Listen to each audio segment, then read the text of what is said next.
Two very serious shortcomings in President Biden's energy thinking were on display this week. The consequences are serious and in one case, deadly. Hello, I'm Steve Forbes and this is What's Ahead, where you get the insights you need to better navigate these turbulent times. Transportation Secretary Pete Buttigieg made telling statements this week that revealed deep flaws in how the Biden administration sees the energy world. At an event celebrating the trucking industry, the transportation chief declared that even if we achieved energy independence, oil prices could still go sky high because the cost would be enormously impacted by factors and events all around the world.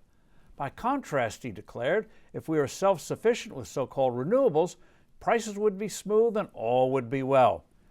The Secretary is spouting nonsense. If the White House didn't wage an unending war against fossil fuels, production would be far higher and we wouldn't be tapping the Strategic Petroleum Reserve to make up the shortfall. Before Biden, the U.S. was turning out 13 million barrels of oil a day. Now it's 11.5 million. Oil has been particularly volatile for over a half century. The reason? A dollar that is steadily losing value since the U.S. went off the gold standard in the early 1970s. Oil then was around $3 a barrel. Then came the great inflation of that era. As the dollar weakened, oil took off like an Elon Musk rocket, peaking at almost $40 a barrel. It wasn't that oil was getting more valuable, but the greenback was shrinking. When inflation was tamed, petroleum plummeted. The same thing occurred in the early 2000s. The dollar lost value and oil went up fivefold.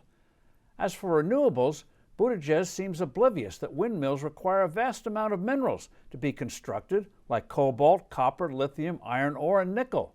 Newsflash for the Secretary, these things swing violently in price. Moreover, in an inflationary environment, costs for labor, electricity, and transportation and more all go up. Fossil fuel alternatives are no more exempt from higher prices than oil and gas. Secretary Buttigieg and other administration officials also touted new regulations mandating 49 miles per gallon for light trucks and passenger vehicles by 2026, 33% higher than they are now. This is absurd. There's no way auto manufacturers can achieve such an average unless the sale of electric vehicles increase more than fivefold. The new standards are a way to force automakers to somehow force more EV sales. It won't work. Electric vehicles typically cost at least $10,000 more than their gas-using counterparts.